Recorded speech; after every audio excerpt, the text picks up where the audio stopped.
এটা মুর্শিদাবাদের মাটি উর্বর, এটা মুর্শিদাবাদের মাটি প্রমাণ করে দিচ্ছে যে মাটি হলো সোনার থেকেও খাঁটি।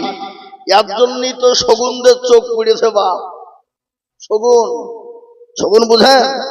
আগে শগুনের কাজ ছিল ভাগাড়ে, এখন ভাগাড়ে তো গরু মরা পাচ্ছে না। এ বাবা যেখান থেকে যে পড়ে যেছে, তো এখন আমাদের এই মুর্শিদাবাদের ওপর চোখ হলো ভাগাড়ে। কাদের? শগুনদের। কেন? আজকে বলুন তো, ওরা যেন তেনো প্রকারে মুর্শিদাবাদকে কবজা করার জন্য কায়দা কৌশল, বিভিন্ন রকমের টাল বাহানা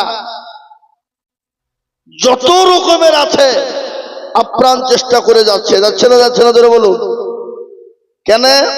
ওরা জানে যে পশ্চিম বাংলার ভিতরে সব থেকে মেজরিটি হলো মুসলমান মুর্শিদাবাদে। আর এটাও আমরা বলে আসি, গতকালকে আমি ঝাড়গ্রামে ছিলাম, জঙ্গলমহল ঝাড়গ্রাম। কালকেও বলে এলাম যে মুর্শিদাবাদ জেলায় 80 থেকে 85, 90% আমরা ভারতবর্ষের কাউকে মুসলমানরা ভয় করে না, মুর্শিদাবাদের মুসলমানরা ভয় করে না। কেন? মুর্শিদাবাদের মাটি সোনার থেকেও খাঁটি, সোনার থেকেও দামি। ইগো আজকে যদি এরকম হাফেজে কোরআন তৈরি হয়ে যায়, এই মুর্শিদাবাদের মাটিকে কেউ বিভিন্ন রকমের ষড়যন্ত্র করে এই মুর্শিদাকে বাদকে পিছিয়ে দিতে পারবে? জোরে বলুন। আজকে পশ্চিম বাংলার গোটা ভারতবর্ষ আজকে মুর্শিদাবাদকে পিছিয়ে পড়া, পিছিয়ে পড়া, পিছিয়ে পড়তে পড়তে পড়তে আমাদেরকে একবারে পিছিয়ে দিয়েছে বাবা। কিন্তু এটাও শুনেলেন আর একটা খবর, গত 24-25 সালের টার্মে পশ্চিম বাংলার ভিতরে 500 ডাক্তার হয়েছে, 500। তার মধ্যে মুর্শিদাবাদের মাটিতে হয়েছে 300 ডাক্তার। বলুন আলহামদুলিল্লাহ। 300 ডাক্তার হয়েছে খালি মুর্শিদাবাদের মাটিতে। এটা আল্লাহর কুদরত, এটা আল্লাহর রহমত। আগামীতে এই মুর্শিদাবাদ জেলা এমন একটা জায়গায় পৌঁছে যাবে, ওটা পশ্চিম বাংলার সর্বপ্রথম জেলার নাম হবে মুর্শিদাবাদ। বলে দিয়ে গেলাম, এই দেশটা হলো নবাব সিরাজউদ্দৌলার দেশ, সুতরাং এই দেশকে পিছিয়ে কেউ দিতে পারবে না। এটা আল্লাহর রহমত এই দেশে আছে, এই জেলাতে আছে। আছে না? জোরে বলুন। আমি আপনাদেরকে বলবো ভাই, আজকে গোটা ওয়ার্ল্ড, গোটা পৃথিবী চাইছে ইসলাম মিটিয়ে দিতে, কোরআনকে মিটিয়ে দিতে, মুসলমানদেরকে মিটিয়ে দিতে। কিন্তু ইসলামের মালিককে? জোরে বলুন কে? কোরআনের মালিককে? আজকে গোটা পৃথিবীর জমিনে সর্বপ্রথম মুসলমানদের দুশ্মন হলো গোটা পৃথিবী আজ। যদি বলেন কেন, আর ছোট্ট প্রমাণ আমি আপনাদেরকে দিয়ে যাই। সেদিন আমি মেদিনীপুর থেকে জলসা করে আসছিলাম, আমাকে একজন জিজ্ঞাসা করে বলছেন, হযরত আমি একটা কথা বলবো আপনাকে, কিছু মনে নেবেন না। বলে কি কথা? বলে আজকে গোটা পৃথিবী, গোটা ওয়ার্ল্ড মুসলমানদের দুশ্মন কেন? মুসলমানদের বিরোধী কেন? প্রত্যেকটা জাতি, প্রত্যেকটা ধর্মের মানুষ বিরোধী কেন? আমি তাদেরকে একটাই উত্তর দিয়েছি, বেশি উত্তর দিইনি। বা উত্তরটা কি দিয়েছি জানেন?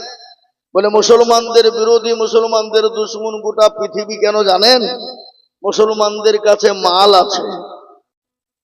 মাল আছে মানে? মাল কি গো? মাল আছে, তা শুনবা কি মাল?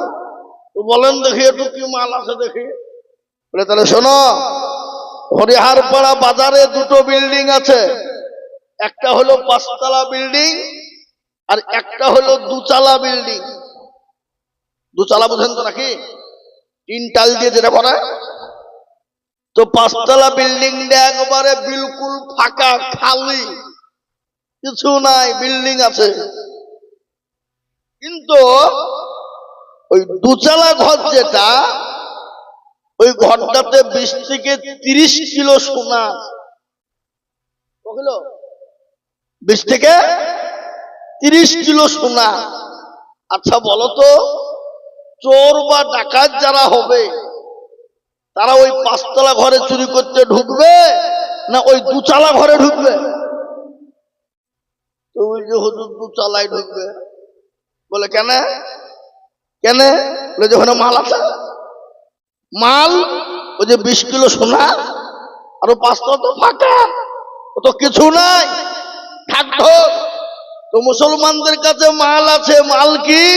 সেটা হলো মুসলমানদের কাছে আল্লাহর সব থেকে বড় কিতাব, যে কিতাবটার নাম হলো আল কোরআন, যে কিতাবটার নাম হলো কোরআনুল কারীম, যে কিতাবটার নাম হলো কোরআনুল মজিদ, যে কিতাবটার নাম হলো কোরআনুল জিকির, যে কিতাবটার নাম হলো কোরআনুল হাকিম, যে কিতাবটার নাম হলো কোরআন শরীফ।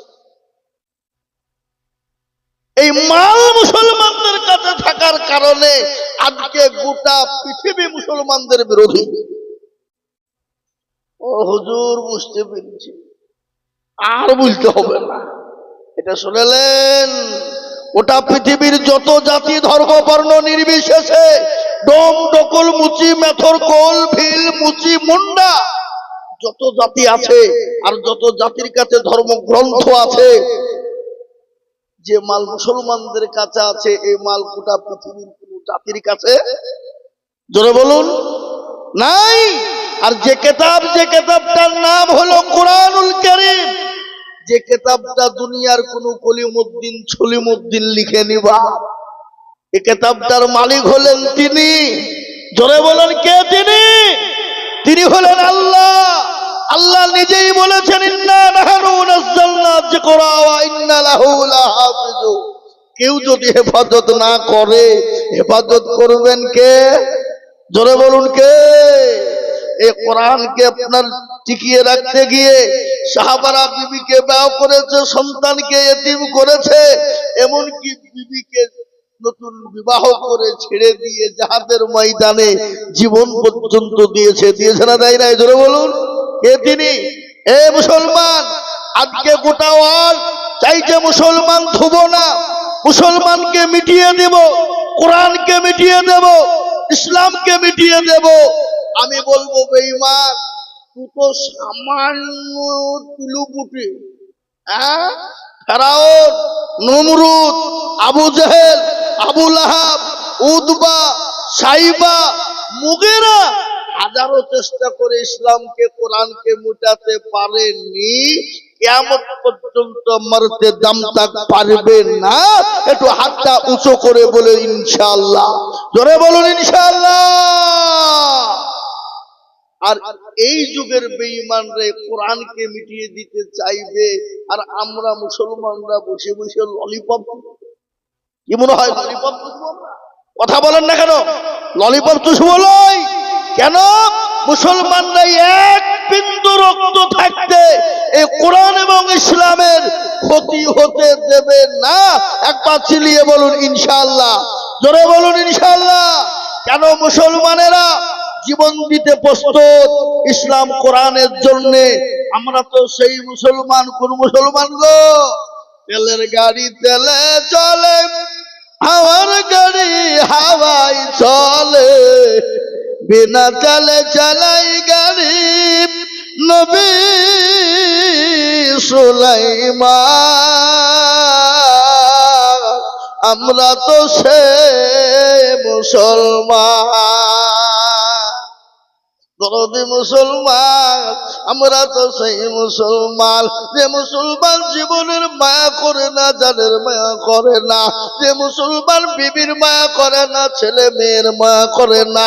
তার প্রমাণ হলো নবীর একজন সাহাবা, তার নাম হলো হযরতে হানজালা।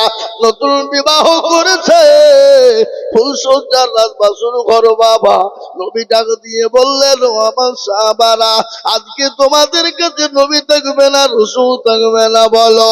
সমস্ত সাহাবারা জমা হয়ে গেলেন, হযরতে হানজালার কানে পৌঁছে গেল। সঙ্গে সঙ্গে বিছানা ছেড়ে দিয়ে ওলঙ্গা তরবারি নিয়ে জিহাদের ময়দানে ছুটতে যাবে। বিবি পেছন দিকে ডাক দিয়ে বলে, স্বামী গো, ওগো প্রাণের স্বামী, আপনি যান, আপনাকে বাধা দেব না, মানা করব না, কিন্তু স্বামী গো, আপনি গোসলটুকু সেরে যান। বিবিকে উত্তর দিয়ে বলল, বিবি রে, আমি কার জন্য গোসল করব? যে নবী থাকবে না, যে ইসলাম থাকবে না, দিন থাকবে না, আমি কার জন্য গোসল করব রে বিবি? বিবির কথা শোনে না, জাহাদের ময়দানে চলে গেল বাবা। কাফের বেঈমানদেরকে জাহান্নামের টিকিট তিনি ধরিয়ে দিলেন। তিনি নিজেও শহীদ হয়ে গেল, তিনি নিজেও শহীদ হয়ে গেলেন। আল্লাহর নবী দেখলেন ইসলামের দামামা বেজে গেল, কলেমার দামামা বেজে গেল। রাসূলুল্লাহ বললেন, ও সাহাবারা, তোমরা লাশগুলোকে এক জায়গায় জমা করো। সমস্ত সাহাবারা লাশগুলোকে এক জায়গায় যখন জমা করেছেন, রাসূলুল্লাহ বললেন, সাহাবারা রে, তোমরা লাশগুলোকে একত্রিত করে তোমরা দাফন কাফনের ব্যবস্থা করে ফেলো। নবী আমার এই কথা যখন বললেন, আল্লাহ নবীর দরবারে মহিলা চলে গেলেন। হযরতে কাঞ্চনের বিবি বলে, নবী গো, আমি জানি যারা দিনের পথে শহীদ হয়ে যায় তাদেরকে কোনো গোসল করানো হয় না। ও রাসূলুল্লাহ, আমার স্বামী কাঞ্চনকে একটু গোসল টুকুন দিয়ে দেবে, কেননা আল্লাহ তার উপর গোসল টুকুন ফরজ করে দিয়েছে। রাসূলুল্লাহ সাল্লাল্লাহু আলাইহি ওয়াসাল্লাম বললেন, লাশটা খুঁজে বের করো। কোথাও খুঁজে পাই না। রাসূলুল্লাহ উপরের দিকে লক্ষ্য করে দেখলেন টোপে টোপে পানি নিচের দিকে পড়ে যায়। রাসূলুল্লাহর সামনে লাশটা হাজির হয়ে গেল। রাসূলুল্লাহ হযরতে কাঞ্চনের চেহারার দিকে তাকায়, আর নবীজির চোখ দিয়ে গড় গড় করে পানি ঝরে যায়। ফেরেশতা বারা বললেন, ফিদাকা ইয়া রাসূলুল্লাহ, নবী গো, অনেক সাহাবা মারা গেছে, আপনার চোখে পানি দেখি না, কিন্তু কাঞ্চনকে দেখে আপনার চোখে পানি কেন একটু বলবেন? রাসূলুল্লাহ বললেন, ও সাহাবা, তোমরা কি জানো আমার সাহাবা হানজালা নতুন বিবাহ করে বিবির মায়া নাই, জীবনের কোনো মায়া নাই, নিজের জীবনের কোনো পরোয়া করে না, নতুন বিবিকে বাসর করে রেখে নিজের জীবন পর্যন্ত ইসলামের জন্য দিয়ে দেয়। যে মুসলমানেরা নিজের বিবিকে পরোয়া করে না, ছেলে মেয়েকে পরোয়া করে না, নিজের জীবন পর্যন্ত ইসলামের জন্য, কোরআনের জন্য, আল্লাহ তার রাসূলের জন্য দিয়ে দেয়। হাদিসের মধ্যে নবী বলে গেলেন, আল্লাহি ওয়াল্লাহি ওয়াল্লাহি লা ইউমিনু আহাদুকুম হাত্তা আকুনা হাব্বা ইলাইহি মিন ওয়ালিদিহি ওয়া ওয়ালাদিহি ওয়ান নাসি আজমাইন। রাসূলুল্লাহ বলে গেলেন, অতক্ষণ পর্যন্ত তুমি মুমিন হবে না, অতক্ষণ পর্যন্ত হতে পারবা না, যতক্ষণ পর্যন্ত আল্লাহ তার রাসূলকে নিজের জীবনের থেকে না ভালোবাসবা, ততক্ষণ পর্যন্ত তুমি মুমিন হতে পারবা না। তাই আমি আপনাদেরকে বলবো, আজকে গোটা ওয়ার্ল্ডের মাটিতে কোরআন মিটিয়ে দিতে চায়, ইসলামকে মিটিয়ে দিতে চায়, মাদ্রাসা মসজিদ মিটিয়ে দিতে চায়, আর আমরা বলবো বেঈমান, এ মুসলমান যতদিন বেঁচে আছে, এই মাদ্রাসা মসজিদ মারকাজ খানকা কোরআন ইনশাআল্লাহ ততদিন পৃথিবীর জমিনে বেঁচে থাকবে। একবার হাতটা উঁচু করে দিয়ে আমার আল্লাহকে দেখিয়ে বলুন ইনশাআল্লাহ। আর ভিতরে একটা লোক হাত তুলে, ওরা মনে মনে করছে, দেখো মৌলবী হাত তুলতে হচ্ছে এখন। এ বাবা, যে হাতটা তুলে দিলে জিতে গেল, যে তুলে নাই হেরে গেল। যেটা কেউ দেখে না সেটা দেখেন কে, যেটা কেউ জানে না সেটা জানে কে, যেটা কেউ বুঝে না সেটা বুঝেন কে। সবাই বলে আমি ভালো, আমি জানি কি, আমার মনের গোপন খবর জানে আল্লাহ জি। আলোতে আধারে নির্জনেতে কোথা কি করেছো তুমি সব জানে সে, টাকারি চোখে থেকে যাবে না পাখি, আমি জানি কি। এ মুসলমান দরদি, সকলের কাছে পাখি দেওয়া যাবে, আমার আল্লাহর কাছে পাখি দেওয়া যাবে না বাবা। আজ আমি আপনাদেরকে বলবো বাপরে, বয়ান নয় বাবা। আজকে আপনারা নিজেই চিন্তা করে দেখুন না, গোটা ভারতবর্ষ শুধু নয়, গোটা পৃথিবীর জমিনে আজকে মুসলমানদেরকে কোণঠাসা করে দিতে চায়, কোরআনকে মিটিয়ে দিতে চায়। আমি আপনাদেরকে আর একবার বলবো বাপ, ইনশাআল্লাহ বেঈমানরা যদি চেষ্টা করো, ইনশাআল্লাহ মাদ্রাসা মসজিদ মারকাজ খানকা কোরআনকে শেষ করতে পারবে না। আর একবার হাতটা তুলে দিয়ে বলুন ইনশাআল্লাহ। নামিয়ে দেন হাত, কোরআনকে জিজ্ঞাসা করুন, কোরআন বলে দিল আল-ইয়াউমা নাখতিমু আলা আফওয়াহিহিম ওয়া তুকাল্লিমুনা আইদিহিম ওয়া তাশহাদু আরজুলুহুম বিমা কানু ইয়াকসিবুন। কিয়ামতের দিন জবানে তালা মেরে দেবে, হাতকে কোন কাজে ব্যয় করেছিল বল। হাত বলবে মাবুদ গো, হরিয়ারপাড়া টলডনপুর মাদ্রাসায় কোরআনের খিদমতের জন্য হাতটা তুলতে বলেছিল আজিজুল হক।